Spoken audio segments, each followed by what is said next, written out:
The show where there are no penalties, nothing is offside, and everything is fair game. This is The Gloves Are Off.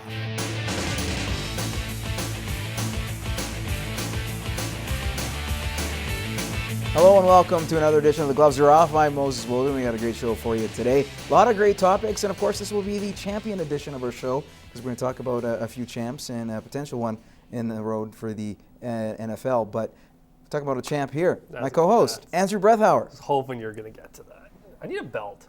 We really should get a belt. Get a championship belt for every time you win over under, but I have a feeling you're going to lose this week, my friend. Oh, probably. Why? Because we have Tracy Blanchard, an expert extraordinaire, of course. That's just one of her many titles. The official one we'll go with is one of the directors for the newly minted Lloydminster Amateur Softball Association. And we're pleased to have you on. And Thanks. Quickly, it's going to be an exciting time for Lloyd Softball, the two, softball programs merging into one. And how's it been so far? I know it's only been a few weeks, but can you kind of tell us a little bit about it? You bet. We were in the talks a couple of years ago, and because of time restraints and whatnot, it was hard to get anything off the ground and rolling. But we all got our heads together. We got a committee together, 4 from the Blues side and 4 from the Rebels.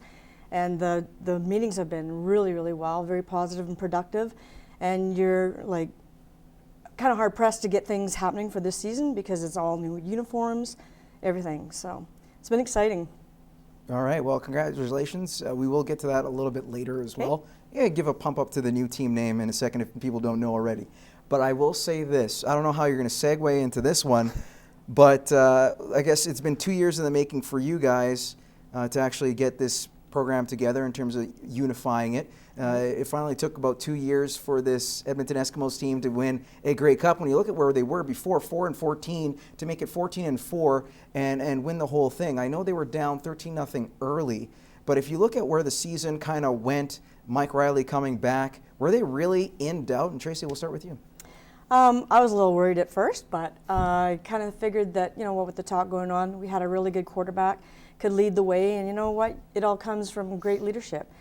They worked hard, from all the media that they got throughout the season. I think they really enforced the work ethic, so that was positive. This is CFL. When are you ever in doubt? Let's be honest here. You could score like 20,000 points in a minute, but I actually think they were. I mean, that opening was terrible. 13 points in a matter of a couple of minutes is a horrible way to start. And I think coming out that way, they're lucky they got those points to get back into it really quickly. I was worried, especially when we missed the 2 field goals in a row. I thought, we are done. The Rouge. We all love the Rouge.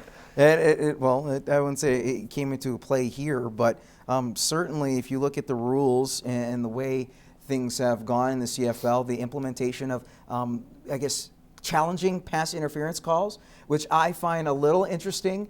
And I was like, one of these days it's going to determine a Grey Cup. And you could say for the better or worse. In this case, it was for the better because there was a play late in the game when the Eskimos were driving. It was a pass interference. By definition, they called it and eventually led to the game-winning touchdown. Do you see maybe the NFL or someone adopting very similar rules, or should they adopt a similar rule like that? It keeps things fair, keeps things honest. And I know that, when it comes to a referee, they're all human, no matter what sport it is. It's tough to catch everything all the time. Seems like in our games, we're getting more and more referees, like hockey. I mean, we only used to have 1 ref, 2 linesmen.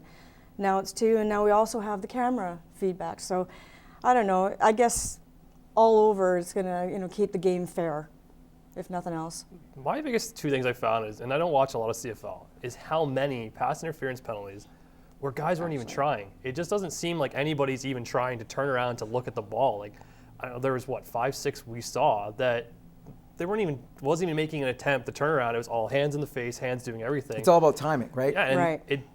It's so much. And we're in the NFL, you see a lot more guys turning around, actually looking at the ball, trying to make a play, and the pass interference isn't that obvious to say what we saw in the Grey Cup. So I hope they don't. I don't want them to go that way. I prefer it being refs make the call, that's the call the way it is. I don't want, because if you go down that road, I think you're going to start going down a lot of other roads of what penalties can we challenge? Can we start challenging offsides? Well, I don't know if you go that far, but in this case for the Eskimos, they could have lost. Or in this case, if they didn't have replay, they should have lost that game. But because of the instant replay, they got the benefit of the doubt. They challenged it. The call was right. and in the end, the Eskimos win on a fair call. It's kind of like when they put in reviewing every scoring play. Now, that I think is great. You want to make sure all your scores are actually scores. Sure. But when we get to the point where now everything's going to be, is that going to get to the point where every penalty, every play is going to be challengeable, where you can throw a flag out and have everything reversed? Like, that's what scares me. Eventually, it's almost getting too much of a challenge. All right, guys. Well, and are we going to even need referees? You know what? It's just going to be a thing. Throw cameras out there. Let the cameras make the call.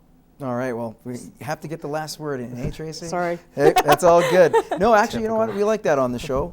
You got to cut him off a little bit more often, though. How about this? AJHL trade deadline. Speaking of cut downs, this has got to be huge. You got to reduce your rosters to 23 players, or just under that.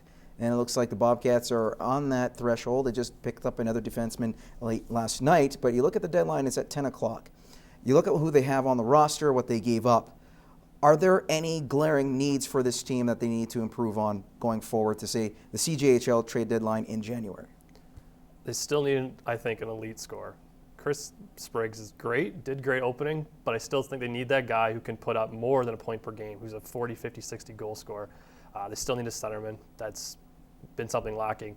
I'm going to go off and say a little bit too, they need that kind of third line guy, that kind of grinder and grit kind of guy who's going to be able to wear down another team. If you look what they have, they don't really have that kind of mentality. They're an athleticism team. We're a finesse team. We're going to beat you by outskating you, outshooting you, and just keep pounding you, but we're not going to hit you. We're not going to beat you that way. And that's what, when you get playing bigger teams, like, say, Portage, who is a massive team, you're not going to beat those teams because they're just going to wear you down. And that's what happened. And if you look at last year's Western Canada Cup and RBC Cup, Portage did it, Penticton did it. That's how they win. They just beat you down. So I think they need to build up somebody. They need somebody who can score, who can play, but also who can grind it out as well. Well, and ultimately, if you've got a huge goal at the end of the season, and right now I believe they're second overall, you want the best players possible, right? So go hard to get who you need to fill those spots. All right, guys, we're going to take a quick commercial break. When we return, we're going to move into the NFL and some of the biggest news involving the Patriots' first loss to a guy not named Manning. Tell you more coming up.